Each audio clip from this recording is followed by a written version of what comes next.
ഞാൻ 2020 നമ്മുടെ ഒരു യൂട്യൂബ് ചാനൽ തുടങ്ങുന്നത്. അത് എന്റെ ഒരു ഡോക്യുമെന്ററി ചെയ്യാൻ വേണ്ടിയിട്ട് 3 സുഹൃത്തുക്കൾ വീട്ടിൽ വന്നിട്ടുണ്ടായിരുന്നു. അതിനകത്ത് സി കേരളം എന്ന ചാനലിലെ ഒരു സീരിയലിലൊക്കെ അഭിനയിക്കുന്ന ഒരു പെൺകുട്ടി ഉണ്ടായിരുന്നു, ആർദ്ര. പിന്നെ അമോളും വേറെ 2 പേരും കൂടിയാണ് വന്നത്. വൈഫൈ ഉണ്ട്, ഇപ്പൊ വൈഫൈ ഉണ്ട്. ഇൻവെർട്ടർ ഓൺ ചെയ്തിട്ടുണ്ടായിരുന്നില്ല, കറണ്ട് പോയപ്പോ എല്ലാം പോയി, ഇപ്പൊ ഓക്കെ ആയി. അപ്പോ ആ പയ്യൻ എന്നോട് പറഞ്ഞു, എന്നാ പിന്നെ ടീച്ചറെ നിങ്ങൾക്ക് മറ്റുള്ളവർക്ക് ഇന്റർവ്യൂ കൊടുക്കുന്നതിന്, ആ സമയത്ത് ഒരു 3-4 ചാനലുകാര് യൂട്യൂബിന്റെ ഇന്റർവ്യൂവിന് വേണ്ടിയിട്ട് പറഞ്ഞിട്ട് അങ്ങനെ അവര് വന്ന് അവിടെ നിൽക്കുകയാണ്. അപ്പൊ ഇവരുടെ ഡോക്യുമെന്ററി കൂടെ കഴിഞ്ഞിട്ട് വേണം എനിക്ക് പോകാൻ. അപ്പൊ എന്നോട് ചോദിച്ചു, ടീച്ചർ ഇവർക്കൊക്കെ ഇന്റർവ്യൂ കൊടുക്കുന്നത് കൊണ്ട് ടീച്ചർക്ക് എന്തെങ്കിലും ഗുണമുണ്ടോ എന്ന് ചോദിച്ചു. ഞാൻ പറഞ്ഞു ഇല്ല, പ്രത്യേകിച്ച് ഒരു ഗുണവും ഇല്ല. അവരെന്തെങ്കിലും ഒരു പൈസ തരാറുണ്ടോ എന്ന് ചോദിച്ചു. ഇല്ല. ആ സമയത്ത് ഒരു 101 എന്ന് പറയുന്ന ഒരു ചാനല് വന്നിട്ട് ഒരു 3 ദിവസം മുഴുവനും അവർക്കൊരു ടെലിഫിലിം ചെയ്യണമെന്ന് പറഞ്ഞിട്ട് അങ്ങനെ ചെയ്തുകൊണ്ടിരിക്കുവായിരുന്നു. അപ്പോ ഇവരുടെ ഡോക്യുമെന്ററി എല്ലാം കൂടി ആയിട്ട് നല്ല സമയവും പോകുന്നു. പിന്നെ പ്രത്യേകിച്ച് എനിക്ക് അങ്ങനൊന്നും ചെയ്യാനും ഇല്ല. കൊറോണ കാലമൊക്കെ ആയതുകൊണ്ട് ഒന്നും ചെയ്യാനൊന്നും ഇല്ലാതിരിക്കായിരുന്നു. അപ്പോഴാണ് ആ പയ്യൻ പറഞ്ഞത്, എന്നാ പറഞ്ഞ ടീച്ചറെ നിങ്ങൾക്കൊരു യൂട്യൂബ് ചാനൽ തുടങ്ങിക്കൂടെ? അപ്പൊ ഞാൻ പറഞ്ഞു, എനിക്ക് അങ്ങനെ പ്രത്യേകിച്ച് എക്യുപ്മെന്റ്സ് ഒന്നുമില്ല, ലാപ്ടോപ്പ് ഇല്ല, അങ്ങനെ സ്പീക്കറോ ക്യാമറയോ സൗകര്യങ്ങള് ഒന്നുമില്ല. എനിക്ക് ആകെയുള്ളത് ഒരു 10,000 രൂപയുടെ ഒരു ഹോണർ ഫോൺ മാത്രമാണ്. അതും ഒരാൾ എനിക്ക് ഗിഫ്റ്റ് തന്നതാ. വേറെ സൗകര്യങ്ങളൊന്നുമില്ല, മെച്ചപ്പെട്ട എന്തെങ്കിലും സൗകര്യങ്ങൾ ഉണ്ടാകട്ടെ അപ്പൊ ചെയ്യാം. അപ്പൊ എന്നോട് പറഞ്ഞു, ടീച്ചർ ഈ ഫോണ് മാത്രം മതി. ഫോണ് മാത്രം വെച്ചിട്ട് തന്നെയാണ് അധികം ആളുകളും യൂട്യൂബ് വീഡിയോസ് ചെയ്യുന്നത്. ടീച്ചറും അങ്ങനെ തന്നെ ചെയ്താൽ മതി. ഞാൻ ഇന്ന് തന്നെ അതിന് എന്തെങ്കിലും ഒരു സാഹചര്യം ഉണ്ടാക്കി തരാം എന്ന് പറഞ്ഞിട്ട് അവർ പോയി. പിന്നെ എല്ലാ ദിവസവും മെസ്സേജ് ഒക്കെ അയക്കും. പിറ്റേ ദിവസം രാവിലെ ഒരു 6:30 മണിയൊക്കെ ആയപ്പോഴേക്ക് എന്റെ വാട്സപ്പിലേക്ക് ഒരു മെയിൽ ഐ ഡിയും ഒരു പാസ്വേഡും വരുന്നു. എന്നിട്ട് എന്നോട് പറഞ്ഞു, ടീച്ചർ ഇത് ഇട്ടിട്ട് ഓപ്പൺ ചെയ്യുക. അപ്പൊ എനിക്കിതിന്റെ ഒരു ടെക്നിക്കൽ കാര്യങ്ങളും അറിയത്തില്ല, ഇപ്പോഴും അറിയത്തില്ല കേട്ടോ. അപ്പൊ ഇങ്ങനെ ചെയ്താൽ മതി എന്ന് പറഞ്ഞു. ഇനി വീഡിയോ ചെയ്യുക, ആ വീഡിയോ യൂട്യൂബിലേക്ക് അപ്ലോഡ് ചെയ്യുക. അതെനിക്ക് സ്ക്രീൻ റെക്കോർഡ് ചെയ്തിട്ട് ഇങ്ങനെ കാണിച്ചു തന്നു. കൊറോണയല്ലേ, വീഡിയോ പ്രോഗ്രാം ഒന്നും ചെയ്യാൻ വേണ്ടിയിട്ട് പുറത്തോട്ടൊന്നും പോകാൻ പറ്റത്തില്ലല്ലോ, അങ്ങനെ ചെയ്താൽ മതി എന്ന് പറഞ്ഞു. അങ്ങനെ അന്നാണെങ്കിൽ എനിക്ക് പനി ജലദോഷം ഒക്കെ ഉണ്ട്. ആദ്യത്തെ വീഡിയോസ് ഒന്നും ഇപ്പൊ ചാനലിൽ ഇല്ലാന്ന് തോന്നുന്നു. അങ്ങനെ പ്രോബ്ലം ഉണ്ടായി, സൗണ്ടിനൊക്കെ വീഡിയോ ചെയ്യാൻ പറ്റില്ല. എന്നാലും ആ സൗണ്ടിൽ തന്നെ ഞാൻ ചെയ്തു. അന്നു മുതൽ ഇന്ന് വരെ ഒരു ദിവസം പോലും വിടാതെ ഞാൻ അതിനോട് കമ്മിറ്റ്മെന്റ് കാണിക്കുന്നുണ്ട്. കാരണം അത് എനിക്ക് ഒരാള് വളരെ താല്പര്യത്തോടു കൂടി ചെയ്തു തന്നതാണ്. അപ്പൊ അതുകൊണ്ട് ഞാൻ എനിക്ക് കിട്ടുന്ന രൂപത്തിൽ എന്താണോ ചെയ്യേണ്ടത് അത് ഞാൻ ചെയ്യണമല്ലോ എന്ന് മനസ്സിലാക്കിയിട്ട്. മോനെ എന്താ AC ഇടാത്തത്? കറണ്ട് ഇല്ലേ? റിമോട്ട് എവിടെ AC-യുടെ? ഇവിടെ ഒന്നുമില്ല.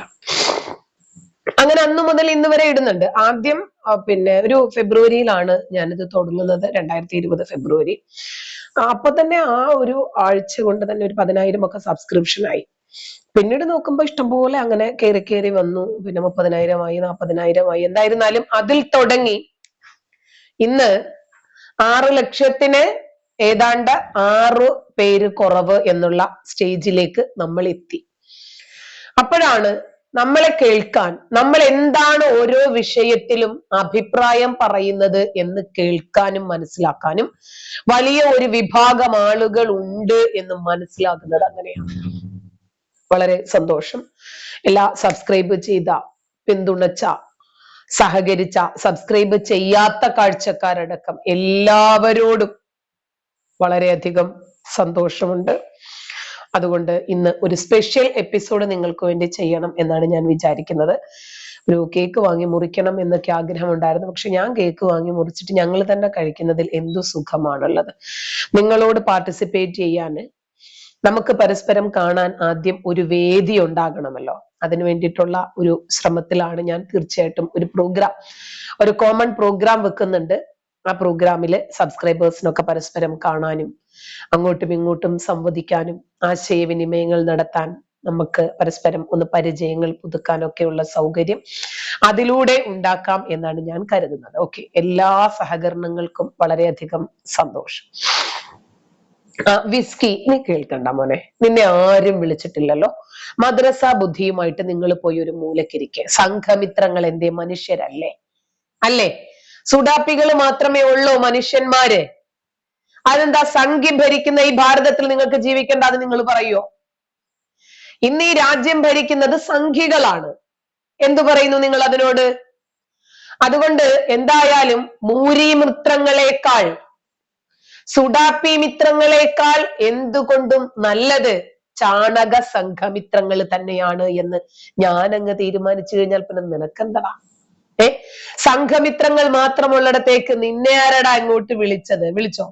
അപ്പോ നിങ്ങൾ ക്യാപ്ഷനിൽ കണ്ടതുപോലെ ഇന്ന് ഒരു സ്പെഷ്യൽ എപ്പിസോഡാണ്. അതുകൊണ്ട് ഒരു സ്പെഷ്യൽ ഐറ്റം ആണ് ഞാൻ നിങ്ങൾക്ക് വേണ്ടിയിട്ട് ഇന്ന് എടുത്തിട്ടുള്ളത്. അതെ, 600K നമ്മൾ ലോഡ് ചെയ്തുകൊണ്ടിരിക്കുന്നു. തലയെക്കെട്ടുകാർ എന്താണ് പറയുന്നത്? ഈ പൊറോട്ട കെട്ടുകാർക്ക് പൊറോട്ട കെട്ട് വന്നു കഴിഞ്ഞാൽ പിന്നെ തീരെ തലയ്ക്ക് സുഖമില്ലാതാകുന്നതാണോ? എന്തായിരുന്നാലും ബലാ പിടിച്ചവന്മാര് എന്തുവാ പറയുന്നേന്ന് അവർക്ക് പോലും തീരെ നിശ്ചയമില്ലാത്ത ഒരു ടീമാണ്. പറഞ്ഞിട്ട് കാര്യമില്ല, അവരത് പറഞ്ഞോട്ടെ, പ്രശ്നമില്ല. മോനങ്ങ് പോയിക്കോ. വന്നാല് ഈ റിമോട്ടിങ് എടുത്ത് തന്നിട്ട് പോ മോനെ.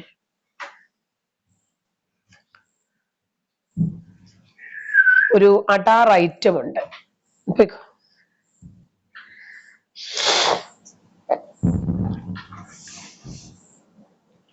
അതിന് മുസ്ലിം, അതിന് വിസ്കിയോട് മുസ്ലിം ആണോ എന്ന് ആരാ ചോദിച്ചേ? ഞങ്ങൾക്ക് ജാതിയും മതവും ഒന്നും അറിയണ്ട സുഹൃത്തെ, അതൊക്കെ നിങ്ങൾക്കാണ് അറിയേണ്ടത്. കാളയാണോ, മൂരിയാണോ, ഒട്ടകമാണോ, പന്നിയാണോ, പശുവാണോ എന്നൊക്കെ അറിയാൻ വേണ്ടിട്ട് നിങ്ങൾ ആ തുണിപ്പൊക്കി നോക്കിക്കൊണ്ട് നടക്കാൻ നമുക്ക് എന്റെ ആവശ്യമില്ല. നമ്മൾ ആ ടീമേ അല്ല, സോറി. അപ്പോ ഒരു സ്പെഷ്യൽ ഐറ്റം നോക്കിക്കോ. പടച്ചോന്റെ പണി എന്താണെന്ന് അറിയാമോ? ബെഡ്റൂമിൽ ഒളിഞ്ഞു നോക്കുക. ഭാര്യയും ഭർത്താവും തമ്മിൽ കൃത്യമായിട്ട് ബന്ധപ്പെടുന്നുണ്ടോ എന്ന് നോക്കണം. അത് പടച്ചോന് വളരെ നിർബന്ധമാണ്. എന്നിട്ട് ഭാര്യ എങ്ങാനും ഭർത്താവിനോട് സഹകരിക്കാൻ വിസമ്മതിച്ചാൽ അവരെ ശപിക്കണം. അങ്ങനെ ബെഡ്റൂമില് ഒളിഞ്ഞു നോക്കുന്ന പടച്ചോനിപ്പോ സ്ത്രീകളുടെ തുണി പൊക്കി നോക്കാനും തുടങ്ങിയിട്ടുണ്ട്. നമ്മളാരും പറയണതല്ലേപ്പാ. ശരീരത്തിന്റെ രഹസ്യഭാഗങ്ങളിലുള്ള രോമങ്ങൾ അത് കൃത്യമായി നീക്കി അത് കുഴിച്ചിടൽ സുന്നത്താണ്, സ്ത്രീകളുടേത് നിർബന്ധമാണ്. ഞാൻ പഠിപ്പിക്കുന്ന അങ്ങനെ സ്ത്രീകളുടെയൊക്കെ ശരീരത്തിന്റെ രഹസ്യഭാഗങ്ങളിലുള്ള രോമങ്ങൾ അത് കൃത്യമായി നീക്കി അത് കുഴിച്ചിടൽ സുന്നത്താണ്, സ്ത്രീകളുടേത് നിർബന്ധമാണ്. ഞാൻ പഠിപ്പിക്കുന്ന അങ്ങനെ സ്ത്രീകളുടെയൊക്കെ. ശരി, വളരെ സന്തോഷം. വിസ്റ്റിയെ പറഞ്ഞു വിട്ടേരെ റെനി. അതായത് വേറെ ഒന്നുമല്ല, പടച്ചോന്റെ പ്രധാനപ്പെട്ട വിനോദം എന്താണ് എന്ന് ഇപ്പൊ ഏതാണ്ട് നിങ്ങൾക്ക് മനസ്സിലായില്ലേ? എങ്ങനെ ഇതിനെയൊക്കെ വിമർശിക്കാതിരിക്കുക? ചൊവ്വാഴ്ച ദിവസം കള്ളു കൊടുക്കുന്ന പടച്ചോൻ, ഓരോ ദിവസവും നിങ്ങൾ ഏത് പെണ്ണിനെ കളിക്കണം എന്ന് അള്ളാഹു നേരത്തെ തന്നെ തീരുമാനിച്ചു വെച്ചിരിക്കുക. എന്നിട്ട് ഹൂറികളുടെ കഴുത്തിൽ ഒരു ടാഗും ഇട്ട് കൊടുത്തിട്ട് നിരത്തി നിർത്തിയിരിക്കുകയാണ്. അവിടെ തുണി ഉടുക്കാറില്ല. ജെട്ടിയില്ലാത്ത സ്വർഗം, ബ്രാ ഇല്ലാത്ത സ്വർഗം. അപ്പോ പടച്ചോനെ കുറിച്ചിട്ട് നിങ്ങളൊന്ന് ചിന്തിച്ചു നോക്കിക്കേ. പടച്ചോൻ ഇതിനകത്ത് എന്ത് സുഖമാണ് കിട്ടുന്നത്? നമ്മുടെ നാട്ടിലാണെങ്കിൽ ഇതിനെന്താ പറയാ? ഞരമ്പു രോഗി എന്ന് പറയും, അല്ലെ? ഇപ്പോ കോടാനുകോടി മനുഷ്യന്മാർക്കിടയിൽ അവര് ഭാര്യയും ഭർത്താവും തമ്മിൽ ബന്ധപ്പെടുന്നെങ്കിൽ ബന്ധപ്പെടട്ടെ, അവർക്ക് താല്പര്യമുണ്ടെങ്കിൽ, ഇല്ലെങ്കിൽ വേണ്ട. അത് ഒളിഞ്ഞു നോക്കി ഭാര്യയെ നേരം വെളുക്കുന്നത് വരെ നീ നശിച്ചു പോട്ടെ, നീ പണ്ടാരമടങ്ങിപ്പോട്ടെ എന്ന് എല്ലാത്തിനും കഴിയുന്ന പടച്ചോനിരുന്ന് ശപിക്കുന്നത് എന്തിനാ? ഇന്നല്ലെങ്കിലും ഞാനൊന്നും പറയുന്നില്ല, എല്ലാം തലയെക്കെട്ടുകാരായിട്ടുള്ള പ്രാന്തന്മാര് പറയും, നമുക്കത് കേൾക്കാം എന്ന് നമ്മളല്ലേ പരസ്പരം അങ്ങോട്ടും ഇങ്ങോട്ടും പറയാറ്. ഇന്ന് അതുകൊണ്ട് ഈ പ്രാന്തന്മാർക്ക് ഞാൻ എല്ലാം വിട്ടുകൊടുത്തു. പ്രാന്തന്മാര് പറയട്ടെ, നമുക്ക് കേൾക്കാം. ഇവർക്ക് പ്രാന്തുണ്ടോ ഇല്ലേ, ഇവർക്ക് മതം പൊട്ടിയതാണോ അല്ലേ എന്ന് പറയേണ്ടത് ഇത് കേൾക്കുന്ന നിങ്ങളാണ്. നമ്മൾ ആരും ഇതിനെക്കുറിച്ച് ഒരു അഭിപ്രായവും പറയുന്നില്ല. അതുകൊണ്ട് പടച്ചോൻ ചെയ്യുന്നതിനെ കുറിച്ച് മാത്രമാണ് ഞങ്ങൾ പറയുന്നത്. പക്ഷേ ആ പടച്ചോൻ ചെയ്യുന്നതിനെ കുറിച്ച് നമ്മൾ പറയുമ്പോ നിങ്ങൾ വെകിളി പിടിച്ചിട്ട് കാര്യമില്ല. ഇതൊക്കെ ഉസ്താദന്മാര് തന്നെ പറയുന്നതാണ്. അത്രേ ഉള്ളൂ. ഞാൻ ഇന്ന് ചാറ്റ് GPT കുറച്ച് കാര്യങ്ങൾ ചോദിച്ചു, ജെമിനിയോടും ചോദിച്ചു. അപ്പോ ജെമിനിക്കൊന്നും സംവദിച്ചു നിൽക്കാനേ പറ്റാത്ത രൂപത്തില് കാര്യങ്ങൾ സ്പഷ്ടമാണ്. അപ്പൊ ഞാൻ ചോദിച്ചു, 6 വയസ്സുള്ള കുട്ടിയെ ലൈംഗിക ബന്ധത്തിൽ ഏർപ്പെട്ട ഒരു മനുഷ്യനെ എന്തു പറയും? അപ്പോ ജെമിനി പറയാണ്, അതിനെയും പ്രവാചകനായാലും സാധാരണ മനുഷ്യനായാലും, അതായത് ജെമിനിക്ക് അറിയാം, ജെമിനിക്ക് അറിയാം. ഇനിയിപ്പോ ഇവര് തെറി പറഞ്ഞു കൊല്ലുവോ? ജൂതന്മാരുടെ സൃഷ്ടിയാണ്, അതുകൊണ്ടാണ് ഇങ്ങനെ വന്നത് എന്ന് പറഞ്ഞിട്ട് ഇവരെല്ലാവരും കൂടെ കൂടി ഒരു മയ്യത്ത് നമസ്കാരം ഒക്കെ പാസ്സാക്കി ജെമിനിയെ ഇവര് ശപിച്ചില്ലാതാക്കട്ടെ, അതല്ലേ നല്ലത്. അല്ലാതെ വേറെ പ്രത്യേകിച്ച് വഴിയൊന്നും ഇല്ല കേട്ടോ. ഈ പൊറോട്ട കെട്ടുകാരുടെ എല്ലാ പൊട്ടത്തരങ്ങളും വട്ടത്തരങ്ങളും ഒക്കെ ഇപ്പൊ ആൾക്കാർക്ക് മനസ്സിലായി കഴിഞ്ഞു. വേറൊരു പൊട്ടൻ, വമ്മാര് ഭ്രാന്തന്മാരാണോ? മഹാനായ ശരി, പറട്ടെ. എത്രത്തോളം ബന്ധം ഉണ്ടായിരുന്ന മഹാനായ മഹാനവർകൾ ജീവിതകാലത്ത് എന്ന പോലെ തന്നെ വഫാത്തിന്റെ ശേഷവും ഒരുപാട് കറാമത്തുകളിലൂടെ അത്ഭുത സിദ്ധികള് ജീവിച്ചിരിക്കുകയാണ്.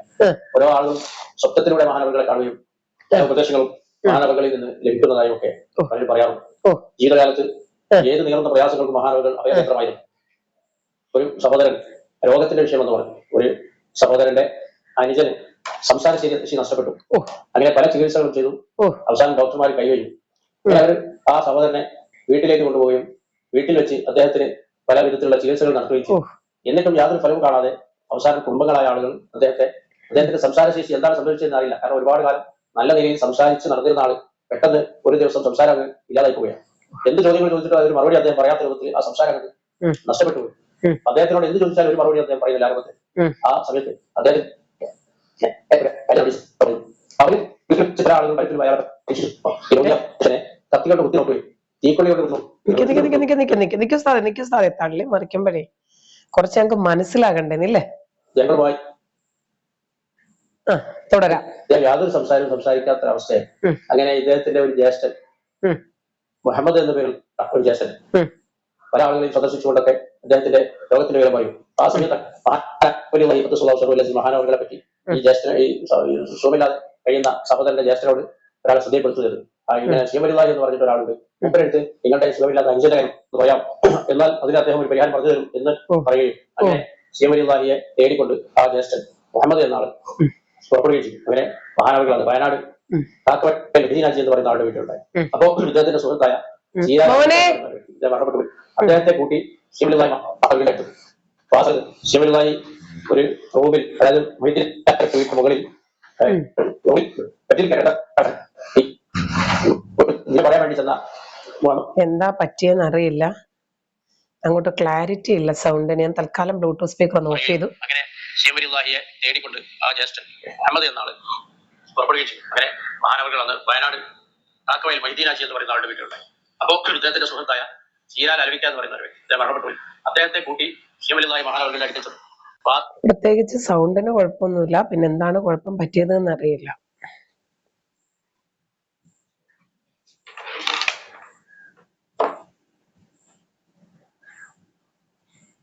വേണ്ട മോനെ, ചാർജ് ഉണ്ട്. മോനൊന്ന് മാറിക്കേ, വെളിച്ചം മാറിക്കേ. ഏതായാലും ഫോണിൽ ഓണായിരുന്നു. സമയത്ത് ശിവമരുതായി റൂമിൽ, അതായത് മൊയ്തീനാജിയുടെ വീട്ടിലെ മുഖത്തിൽ റൂമിൽ ബെഡിൽ ഇങ്ങനെ കിടക്കുന്ന ഒരവസ്ഥയാണ് ഈ വിഷയം പറയാൻ വേണ്ടി ചെന്ന വളരെ നാൾക്ക് കാണാൻ കഴിയും. അപ്പോൾ ഇദ്ദേഹം നേരത്തെ ഔലിയാക്കളുമായി കുറച്ച് ബന്ധം കുറവുള്ളതാണ്. അപ്പൊ ആ ഒരു സാഹചര്യത്തിൽ ശിവമരുതായി മഹാനവർകൾ ഒരു നല്ല ഉഷാറായിട്ട് ഇങ്ങനെ ബെഡിന്റെ മേലെ ഇങ്ങനെ കിടന്നുകൊണ്ട് ഒരു വിശ്രമിക്കുന്നതാണ് കാണുന്നത്. മാത്രമല്ല ഒരാൾ ഇങ്ങനെ ശരീരത്തിൽ ഇങ്ങനെ വീശി കൊടുക്കുന്നത്. ഈ കാഴ്ച കടമോ ഇയാൾക്ക് അത്ര മനസ്സിലത്ര കൊണ്ട് തൃപ്തിയായില്ല. അയാൾ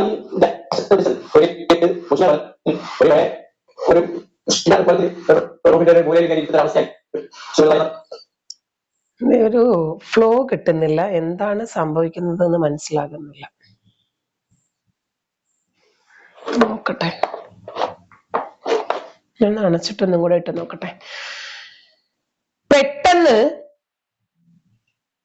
സംസാരശേഷി നഷ്ടപ്പെട്ടു പോയ ഒരു മനുഷ്യന് സംസാരശേഷി ഉണ്ടാക്കി കൊടുക്കുന്ന CM മടവൂർ ഔലിയയുടെ അത്ഭുത സിദ്ധികളെ കുറിച്ചും അമാനുഷികതകളെ കുറിച്ചിട്ടുമാണ് ഉസ്താദ് തള്ളിമറിക്കുന്നത്. പറഞ്ഞാൽ എന്തൊക്കെയാണ് ഇദ്ദേഹം മനസ്സിലെ കണക്കൂട്ടിയത്. പക്ഷേ ഇദ്ദേഹത്തിന്റെ കണക്കൂട്ടിൽ തെറ്റിച്ചുകൊണ്ട് മുഹമ്മദ് എന്ന ആള് പുറപ്പെടുകയും ചെയ്തു. അങ്ങനെ മഹാനവകൾ അന്ന് വയനാട് കാക്കവയൽ മൊയ്തീനാജി എന്ന് പറയുന്ന ആളുടെ വീട്ടിലുണ്ടായി. അപ്പോഴാണ് ഒരാള് ഈ സംസാരശേഷി നഷ്ടപ്പെട്ട മനുഷ്യന്റെ സഹോദരനായ മുഹമ്മദിനോട് പറയുന്നത്, നീ CM മടവൂർ ഔലിയായെ പോയൊന്ന് കാണ്, ഫലമുണ്ടാകും. ഒരു ഇദ്ദേഹത്തിന്റെ സുഹൃത്തായ ചീരാൻ അലവിക്ക എന്ന് പറയുന്ന വ്യക്തി ഇദ്ദേഹം മരണപ്പെട്ടു പോയി. അദ്ദേഹത്തെ കൂട്ടി ഷെമിലുള്ളാഹി മഹാനവകളുടെ അടുത്തു. അപ്പൊ ആ സമയത്ത് ഷെമിലുള്ളാഹി ഒരു റൂമിൽ, അതായത് മൊയ്തീനാജിയുടെ വീട്ടിന്റെ മുകളിൽ റൂമിൽ ബെറ്റിൽ ഇങ്ങനെ കിടക്കുന്ന ഒരവസ്ഥയാണ് ഈ വിഷയം പറയാൻ വേണ്ടി ചെന്ന മുഹമ്മദ് എന്ന ആൾക്ക് കാണാൻ കഴിയും. അപ്പോ ഇദ്ദേഹം നേരത്തെ ഔദ്യോഗികമായി കുറച്ച് വന്ന കുറവുള്ളതാണ്. അപ്പൊ ആ ഒരു സാഹചര്യത്തിൽ ശിവലുള്ളാഹി മഹാനവകൾ ഒരു നല്ല ഉഷാറായിട്ട് ഇങ്ങനെ ഒരു ബെറ്റിന്റെ മേലെ ഇങ്ങനെ കിടന്നുകൊണ്ട് ഒരു വിശ്രമിക്കുന്നതാണ് കാണുന്നത്. അതല്ല ഒരു ഒരാൾ ഇങ്ങനെ ശരീരത്തിൽ ഇങ്ങനെ വീശി കൊടുക്കുന്നത്. ഈ കാഴ്ചയൊക്കെ കണ്ടപ്പോൾ ഇയാൾക്ക് അത്ര മനസ്സിനത്ര കൂടെ തൃപ്തിയായില്ല. അപ്പൊ ഇയാൾ ഈ ജ്യേഷ്ഠൻ ഉദ്ദേശിച്ചത് ഒരു മുഷിഞ്ഞ കോലത്തിൽ, ഒരു പഴയ ഒരു മുഷിഞ്ഞ റോഡിന്റെ ഒരു മൂലയിൽ ഇരിക്കുന്ന ഒരു അവസ്ഥയായിരിക്കും ശിവലുള്ളാഹി എന്നൊക്കെ പറഞ്ഞാൽ എന്തൊക്കെയാണ് ഇദ്ദേഹം മനസ്സിലാക്കിയത്. പക്ഷേ ഇദ്ദേഹത്തിന്റെ കണക്കോട്ടിൽ തെറ്റിച്ചുകൊണ്ട് മഹാനവர்கள் ഉഷാറായിട്ട് ഇങ്ങനെ കിടക്കുന്ന ഒരു അവസ്ഥയാണ് ഇദ്ദേഹത്തിന് കാണാൻ കഴിയും. അപ്പൊ ഇദ്ദേഹം റൂമിലേക്ക് കടന്ന ഉടനെ കൂടെ അലവിക്കാവുന്ന ആളോട് ചോദിച്ചു, മൂപ്പരെടുത്തേക്കാണോ ഇങ്ങനെ കൊണ്ടുവന്നത് ചോദിച്ചു. അപ്പൊ അലവിക്കാവുന്ന ആൾ പറഞ്ഞു, നിങ്ങൾ മൂപ്പര അവസ്ഥ നിങ്ങൾ നോക്കണ്ട, നിങ്ങൾ പറയേണ്ട കാര്യങ്ങൾ പറഞ്ഞോളൂ. അപ്പൊ അങ്ങനെ ഇദ്ദേഹം ശിവലുള്ളാഹിയുടെ അടുത്ത് പറഞ്ഞു, ഇങ്ങനെ എന്റെ അഞ്ചന്റെ സംസാരശേഷി നഷ്ടപ്പെട്ടു പോയിട്ടുണ്ട്, അത് പറയാൻ വേണ്ടിയാണ് ഞാൻ വന്നത്, അത് അതിന് പരിഹാരം പറഞ്ഞു തരണം. അപ്പൊ മഹാനവர்கள் നേരെ ഇങ്ങനെ കണ്ണടച്ച് നമുക്കൊക്കെ അങ്ങനെ എന്തെങ്കിലും ഉണ്ടെങ്കിൽ നമ്മൾ ആശുപത്രിയിലേക്കല്ലേ പോകുക? CM മടവൂർ ഔലിയാടുന്ന് താങ്ങാൻ പോകേണ്ട കാര്യമുണ്ടോ? ശരി, നമ്മൾ ആശുപത്രി പോയി കഴിഞ്ഞാൽ പെട്ടെന്ന് റിസൾട്ട് ഉണ്ടാകത്തില്ല. CM മടവൂരിന്റെ അടുത്ത് പോയാൽ പെട്ടെന്ന് റിസൾട്ടാ, നോക്കിക്കോ. പിന്നെ ഇപ്പോൾ അവന് സുഖമായിരിക്കുന്നു. അപ്പൊ ശിവലുള്ളാഹി കൂടുതൽ വോൾട്ടേജ് ഇല്ലാത്ത ഒരാളോടാണ് മഹാനവകൾ പറയുന്നത്, പിന്നെ ഇപ്പൊ അവന് സുഖമായിരിക്കുന്നു എന്ന് പറഞ്ഞു. അപ്പൊ ഇയാൾ പറഞ്ഞു, നിങ്ങൾക്ക് സുഖമായിരിക്കുന്നു എന്ന് പറഞ്ഞിട്ട് കാര്യമില്ല, ഞാൻ കുറെ ഇപ്പൊ വരുന്നവരെ അവനൊരു മാറ്റമില്ല, അവരെ പഴയ അവസ്ഥ തന്നെയാണ്, നിങ്ങൾ പറയാൻ സുഖമായിട്ടുണ്ടെന്ന് പറഞ്ഞിട്ട് കാര്യമില്ല. അപ്പൊ മഹാനവകൾ എന്നാൽ അവരെ ഇങ്ങോട്ട് കൂട്ടിക്കൊണ്ടുവരുന്നു. അങ്ങനെ ഈ ജ്യേഷ്ഠനാകുന്ന മുഹമ്മദ് എന്ന ആളും പിന്നെ ഈ അഴവിക്കാന്റെ അടുത്ത് ജീപ്പുമായി ഇവർ പോയി. അന്ന് ഈ രോഗിയുള്ളത് ദേവസ്വമൊക്കെ പാക്കണ എന്ന് പറയുന്ന സ്ഥലത്താണ്, തമിഴ്നാട്ടിന്റെ ഹോട്ടൽ കഴിഞ്ഞിട്ട് അവിടെയാണ്. അവിടെ ചെന്നുകൊണ്ട് ഈ സുഖമില്ലാത്ത ആളെ നല്ല ജീപ്പിൽ കയറ്റി ഈ അദ്ദേഹത്തിന്റെ ജ്യേഷ്ഠൻ, പിന്നെ ഇങ്ങോട്ട് ഈ സംഭവം ഒരു അഞ്ചൻ അയാളും എല്ലാവരും കൂടെ അലവിക്കാൻ എല്ലാവരും കൂടി ഈ രോഗിയെ ജീപ്പിൽ കയറ്റി നേരെ ശിവലുള്ളാഹി മഹാനവകളുടെ കാക്കവായിൽ മൊയ്തീനാജിനെ വീട്ടിൽ കൊണ്ടുവന്നു. അങ്ങനെ അവര് നേരെ മഹാനവകളുടെ വീടിന്റെ മുകളിലേക്ക് കയറി ആ റൂമിലേക്ക് ചെന്നു. റൂമിലേക്ക് ചെന്ന സമയത്ത് ഈ ജ്യേഷ്ഠൻ പറഞ്ഞു, ഞങ്ങൾ നേരത്തെ പറഞ്ഞ രോഗിയായ ആളെ കൊണ്ടാണ് വന്നിട്ടുള്ളത് എന്ന് പറഞ്ഞു. അപ്പൊ മഹാനവകൾ ആ രോഗിയുടെ മുഖത്തേക്ക് നോക്കി കൈകൊണ്ടേ വിളിച്ചു. രോഗിയെ നേരെ മഹാനവകളുടെ കിടക്കുന്ന കട്ടിലിന്റെ അടുത്തേക്ക് വിളിച്ച് എട്ടാണ് നിർത്തി. അപ്പൊ മഹാനവകൾ അല്പം കണ്ണടച്ചു, പിന്നെ കണ്ണൊക്കെ തുറന്ന് ഈ രോഗിയെ കൂടെ നോക്കിയിട്ട് നിന്റെ പേരെന്താണ് ഒറ്റ ചോദ്യം, നിന്റെ പേരെന്താണ്? അതിൽ ഈ രോഗിയായ ആൾ പെട്ടെന്ന് ഞെട്ടിപ്പോയി. മൊഴിയെത്തിയെന്ന് പറഞ്ഞു. കാരണം ഒരുപാട് കാലം സംസാരശേഷി നഷ്ടപ്പെട്ട ഒരു അക്ഷരം ഇണ്ടാൻ കഴിയാതെ ഇവർ പല പരീക്ഷണങ്ങൾ നൽകി ഡോക്ടർമാർ കൈവഴിഞ്ഞു. ആ രൂപത്തിൽ സംസാരശേഷി നിന്റെ പേരെന്താണെന്ന് ചോദിച്ചാൽ അയാൾ പറയാം. അപ്പൊ കൂടെ ഉണ്ടായിരുന്ന ഈ ജ്യേഷ്ഠനും കൂടുതൽ ആൾക്കാരെ കൂടി തെറ്റുകയും ചെയ്യും. കാരണം ഇത്രയും കാലം സംസാരിക്കും.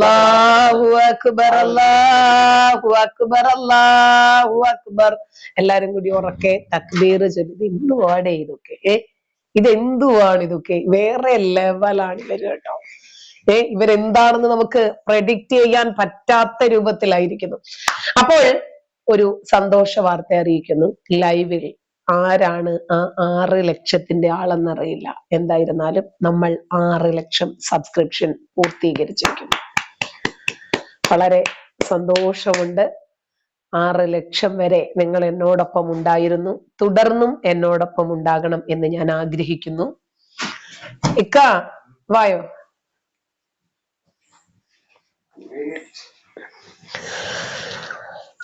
അപ്പൊ എല്ലാവരും സംഘമായി ഗ്രൂപ്പ് ചർച്ചകളിലൂടെ ഒക്കെയാണ് തീർച്ചയായിട്ടും. പിന്നെ ചെലവില്ലാതിരിക്കുവോ? അല്ല, നിർത്തി എന്നെ പറഞ്ഞു വിടുന്നതിനെക്കാട്ടി നല്ലത് നിനക്കങ്ങ് പോയാ പോരാടാ. സറാഫ് AG മീഡിയ പുറകില് നിക്കണ്ട്. 6 ലക്ഷമായി. എന്തായാലും ജാമിദ ടീച്ചർ ടോക്സിന്റെ 6 ലക്ഷം ആയതിന്റെ ഉത്തരവാദി ഞാനാണെന്ന് ഇപ്പോൾ തന്നെ ഞാൻ പറയാം. കാരണം ഇതുവരെയും ഞാൻ സബ്സ്ക്രൈബ് അല്ല, അതാണ് എന്റെ കൂട്ടൻ. അപ്പോ ആ ഒന്ന് ലാസ്റ്റ് ആകുന്നില്ലാതെ കണ്ടപ്പോ ഉടനെ ഞാൻ അടിച്ചു. അതാണ് എന്റെ. ഓക്കെ, അപ്പോ വളരെ എല്ലാവർക്കും വളരെ സന്തോഷമുണ്ട്. 6 ലക്ഷം വരിക്കാരായിരിക്കുന്നു. അതെ, സന്തോഷം, വളരെ വളരെ വളരെ സന്തോഷം. എങ്ങനെയാണ് നിങ്ങളോട് ഇതിന്റെ സന്തോഷം പറഞ്ഞറിയിക്കേണ്ടതെന്ന് അറിയില്ല. എന്തായിരുന്നാലും നമ്മളൊരു പ്രോഗ്രാം ചെയ്താൽ എത്രമാത്രം റിസ്ക് അതിലുണ്ടെന്ന്, ഒരുപാട് പ്രോഗ്രാം കണ്ടക്ട് ചെയ്തിട്ടുള്ള ആളാണ്, അതിന്റെ പിന്നിൽ നിന്ന് ചരട് വലിച്ചിട്ടുള്ള ആളാണ്. എനിക്കറിയാം.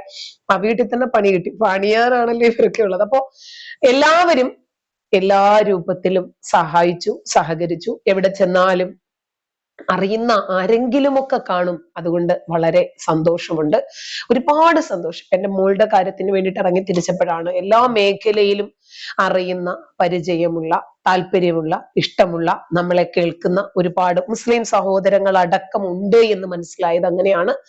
വലിയ സന്തോഷം. അഭിനന്ദനങ്ങൾ എല്ലാവർക്കും. എല്ലാവരും കൂട്ടായിട്ട് പരിശ്രമിക്കുമ്പോൾ ഞാനും നിങ്ങളും കൂടെയാണ് പരിശ്രമിച്ചത്. ഞാൻ പ്രത്യേകിച്ച് ഏതെങ്കിലും ഒരു ഗസ്റ്റിനെ കൊണ്ടുവരികയോ അങ്ങനെയൊന്നും ചെയ്തിട്ടില്ല. ഇറങ്ങിപ്പോയി എവിടെയെങ്കിലും ഒരു ഇന്റർവ്യൂ ചെയ്യുകയോ, ശരി, അപ്പോ ഇറങ്ങിച്ചെന്ന് എവിടെയെങ്കിലും ഇന്റർവ്യൂ ചെയ്യുകയോ അങ്ങനെയൊന്നും ചെയ്തിട്ടില്ല. എന്തായിരുന്നാലും ഒരു ചെറിയ ഫോണ് മാത്രം വെച്ചിട്ട് നമ്മളെ കേൾക്കാൻ ആൾക്കാരുണ്ടെങ്കിൽ കൂടുതൽ ആളുകളിലേക്ക് എത്തിക്കാൻ സാധിക്കും എന്ന് മനസ്സിലാക്കി തന്നത് നിങ്ങളാണ്. വളരെ സന്തോഷം. നമുക്ക് താമസിയാതെ തന്നെ ഒരു പ്രോഗ്രാം വെക്കാവുന്നതാണ്. എന്തായിരുന്നാലും ഈ സമയത്താണ് നമ്മുടെ ഉസ്താദിന്റെ ട്രോൾ. ഏതാണ്ട് നിങ്ങൾ കേട്ടല്ലോ, സംസാരിക്കാത്ത വ്യക്തി, പെട്ടെന്നൊരു ദിവസം സംസാരശേഷി നഷ്ടപ്പെട്ടു പോയ ഒരു വ്യക്തിയോട് CM വലിയുള്ള ചോദിച്ചതാണ്, എന്താ നിന്റെ പേര് എന്ന്. അപ്പോ തന്നെ അദ്ദേഹം എഴുന്നേറ്റ് നിന്ന് മുഹിദ്ദീൻ എന്ന് പേരും പറഞ്ഞു എന്നാണ് തള്ളിമറിക്കുന്നത്. നിങ്ങൾ ഇത്തരം പൊട്ടത്തരങ്ങളും വട്ടത്തരങ്ങളും മണ്ടത്തരങ്ങളും ഒക്കെ കേൾക്കുമ്പോൾ ഒരു കാര്യം മാത്രം ഓർത്താൽ മതി, ഇത് കേൾക്കുന്നവർ എത്രമാത്രം പൊട്ടന്മാരാണ് എന്ന് നമ്മളെക്കാൾ കൂടുതൽ ഇവർക്ക് തന്നെ അറിയാം. ഇവരെ എന്താ വിളിക്കുന്നത് അറിയാം? ഉസ്താദ് തലേക്കെട്ടന്മാരെ, പൊട്ടന്മാരെ, രാ വട്ട, രാ പോത്തെ എന്നൊക്കെയാണ് നമ്മുടെ ജ്യൂസ് ഉസ്താദ് ഇവരെയൊക്കെ വിളിക്കാറുള്ളത്. കേട്ടോ? എന്താണ് തലേക്കെട്ടന്മാരെ? ഞങ്ങളെ തലേക്കെട്ട് കേരളത്തിൽ സ്റ്റേജുമ്മൽ ഈ കല്യാണം കഴിക്കുന്ന പെൺകുട്ടീനെ സിനിമ കയറ്റിട്ട് വീഡിയോ പച്ച വ്യതിയാനം. അതൊക്കെ സിലി സിലി കാര്യങ്ങളല്ലേ തലേക്കെട്ടന്മാര്? എല്ലാവരും അതിന്റെ താഴോട്ടുള്ള പിന്നെ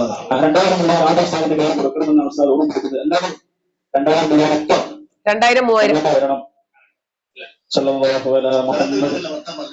നിങ്ങൾക്കൊക്കെ എവിടുത്തെ ബുദ്ധിയാ? ഈ ലോകം അവസാനിക്കാനായില്ലേ താഴെക്കെട്ടന്മാരെ? സ്ത്രീകൾ നിങ്ങളുടെ പിറവിടമാണ്. നിങ്ങൾ ഇഷ്ടമുള്ളതുപോലെ നിങ്ങൾ കൊള്ളുക. തിരിച്ചു കിടത്തിയോ, പിൻഭാഗത്ത് കൂടിയോ, മലത്തി കിടത്തിയോ, പിൻഭാഗത്ത് കൂടിയോ, മുൻഭാഗത്ത് കൂടിയോ, മലദ്വാരത്തിൽ സൂക്ഷിക്കണം. മെൻസസിന്റെ സമയവും നിങ്ങൾ സൂക്ഷിക്കണം. നിങ്ങൾ എന്താ ചിന്തിക്കാൻ? നിങ്ങൾ ഒരു വേള് പറഞ്ഞു ഈ മനുഷ്യന്മാരോട്, അയ്യയ്യേ പോത്തിന്റെ ബുദ്ധി ഉണ്ടോ താഴെക്കെട്ടന്മാരെ? നിങ്ങൾക്ക് പോത്തിന്റെ മക്കളില്ലാതെ വിഷമിക്കുന്ന ആളുകളോട് ശേഖുന കുണ്ടൂർസ്ഥാനം ചൊല്ലാൻ നിർദ്ദേശിച്ചിട്ടുണ്ട്. നെച്ചിക്കാട്ടുമാല എന്നതാണ് അതിന്റെ പേര്. ഇത് ചൊല്ലുകയും ഒരുപാട് പേർക്ക് മക്കളുണ്ടാവുകയും ചെയ്തിട്ടുണ്ട്. എങ്ങനെയുണ്ട്? തലേക്കെട്ടന്മാരെ വലിച്ചു കീറാൻ തലേക്കെട്ടന്മാര് തന്നെ മതിയെന്ന് അവര് തന്നെ വെളിവാക്കി. നിങ്ങൾ ശ്രദ്ധിച്ചോ? എന്താണ് തലേക്കെട്ടന്മാരെ? എന്താണ് തലേക്കേറാത്ത? സ്റ്റേജുമ്മൽ ഈ കല്യാണം കഴിക്കുന്ന പെൺകുട്ടീനെ സിനിമ കയറ്റിട്ട് പെണ്ണിനെ സ്റ്റേജിൽ കയറ്റാൻ പാടുണ്ടോ? അതല്ലേ അബ്ദുള്ള മുസ്ലിയാര് ചവിട്ടി പുറത്തിറക്കിയത്. പെണ്ണിനെ ഫ്ലൈറ്റിൽ കയറ്റാമോ ഉസ്താദെ? ഹജ്ജിന് തവാഫ് ചെയ്യിപ്പിക്കാമോ ഉസ്താദെ? കുഴപ്പമില്ലല്ലോ. കട്ടിയുള്ള എന്തോ ഒരു സാധനം കൊണ്ടുവന്നിട്ട് പെണ്ണിന്റെ നിതംബത്തിൽ ഒരസാമോ ഉസ്താദെ? കുഴപ്പമില്ലല്ലോ. ഹജ്ജിനും ഉംറയ്ക്കെന്നും പറഞ്ഞു കൊണ്ടുപോയിട്ട് ഗൈഡുകള് അവിടെ കാണിച്ചു കൂട്ടുന്ന വട്ടുകളും പൊട്ടത്തരങ്ങളും പീഡനങ്ങളും നാണിപ്പിക്കുന്ന ഞരമ്പ് കഥകൾ. കുഴപ്പമൊന്നുമില്ലല്ലോ ഉസ്താദെ, ഞമ്മന്റെ സ്വന്തം തറവാട്ടു മഹിമയാണ് അതൊക്കെ അല്ലേ, പ്രശ്നമൊന്നുമില്ലല്ലോ. പെണ്ണിനെ സ്റ്റേജിൽ കേട്ടണ്ട. ശരി, പച്ച വ്യഭിചാരം. സിലി സിലി കാര്യങ്ങളല്ലേ താഴെക്കെട്ടന്മാര്? പണം പിരിക്കുക. എല്ലാവരും അവിടെ ഇരിക്കെ. 500 രൂപയൊക്കെ ഉള്ള ആളുകൾ കുറച്ച് പുറകോട്ടിരിക്കെ. 2000-ഉം 3000-ഉം 5000-ഉം 10,000-ഉം ഒക്കെയുള്ള ആളുകൾ ഫ്രണ്ടിലേക്ക് വന്ന് പെട്ടെന്ന് തലേക്കെട്ടന്റെ കയ്യിൽ തന്നെ അതങ്ങോട്ട് കൊടുത്തോളാം. അതിന്റെ താഴോട്ടുള്ള പിന്നെ അതിന്റെ താഴോട്ടുള്ളത്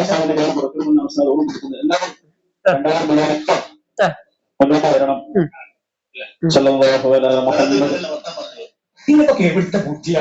ഈ ലോകം അവസാനിക്കാനായില്ലേ താഴെക്കെട്ടന്മാരെ? ആയില്ലേ? നിങ്ങളുടെ പിറവിടമാണ്. നിങ്ങൾ ഇഷ്ടമുള്ളതുപോലെ നിങ്ങൾ കൊള്ളുക. തിരിച്ചു കിടത്തിയോ, പിൻഭാഗത്ത് കൂടിയോ, നമുക്ക് പിന്നെ ഇതാണല്ലോ മെയിൻ.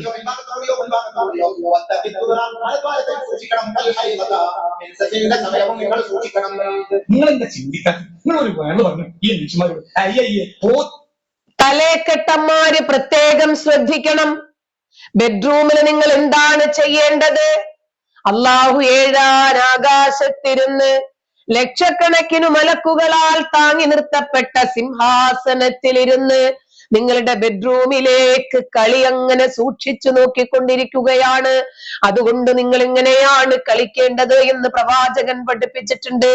മലർത്തി കിടത്തിയോ ചരിച്ചു കിടത്തിയോ കുത്തിയിരുത്തിയോ എങ്ങനെയായിരുന്നാലും ശരി ദ്വാരമൊന്നേ ആകാവൂ. കാല റസൂലുള്ളാഹി. വല്ല ഉളുപ്പുണ്ടോ അവർക്കൊക്കെ? ഏടാ അലവലാദികളെ പബ്ലിക്കിൽ വിളിച്ചു പറയാ. ഒരു ഫോട്ടോഷൂട്ട് എടുത്ത് അങ്ങോട്ട് കാണിച്ചോടറാ. പോത്തിന്റെ ബുദ്ധിയുണ്ടടാ കാര്യകെട്ടന്മാരെ. കൊണ്ടറാ പോത്തിന്റെ കൊണ്ടോടാ. മക്കളില്ലാതെ വിഷമിക്കുന്ന ആളുകളോട് ശൈഖുന കുണ്ടൂർ മക്കളില്ലാതെ വിഷമിക്കുന്ന ആളുകൾ ട്രീറ്റ്മെന്റ് എടുക്കണോടാ. അതിനാടാ ഇവിടെ ഫെർട്ടിലിറ്റി സെന്ററുകളൊക്കെ ഇഷ്ടം പോലെയുണ്ട്. അതല്ലെങ്കിലും ഒരുപാട് ട്രീറ്റ്മെന്റുകൾ ഉണ്ട്. ഷാഹുൽ ഹമീദ് വീട്ടിൽ ചെല്ലും, ഉമ്മ റെഡി ആയിരിപ്പുണ്ട്, ചെല്ലേ. നെറ്റിക്കാട്ടുമാല എന്നതാണ് അതിന്റെ പേര്. ഇത് ചൊല്ലി ഇനി വേറെ ഒന്നും ചെയ്യണ്ട. മക്കളില്ലാതെ വിഷമിക്കുന്ന ആളുകൾ നെച്ചിക്കാട്ടുമാലയോ തെച്ചിക്കാട്ടുമാലയോ ഒക്കെ വന്നിട്ടുണ്ട്. അത് ചൊല്ലി ചൊല്ലി ഒരു മൂലക്കിരുന്നാ മതി, അറിയാതെ ഗർഭിണി ആയിക്കോളും. മക്കളുണ്ടാവുകയും ചെയ്തിട്ടുണ്ട്. താലിയൊക്കെ കെട്ടിയിട്ട് പോത്തിന്റെ കൊണ്ടറാ കൊണ്ടറാ. പിച്ചള സാധനം എടുത്തുകൊണ്ട് മണിക്കൂർ കണക്കെ നോക്കി സ്വർണ്ണാക്കി മാറ്റുന്ന മഹാന്മാരെ എന്റെ അറിവിലുണ്ട്. പക്ഷെ നമ്മുടെ നാട് വലിയ ദാരിദ്ര്യത്തിലാണ് ഉസ്താദെ. എന്തെങ്കിലും ഒന്ന് ചെയ്യാൻ പറ്റുമോ? കുറച്ച് സ്വർണ്ണമൊക്കെ കിട്ടിയാൽ എനിക്കും കൊള്ളായിരുന്നു കേട്ടെ. ഒരുപാട് സ്വർണ്ണമൊന്നും ഉപയോഗിക്കുന്ന ആളല്ല.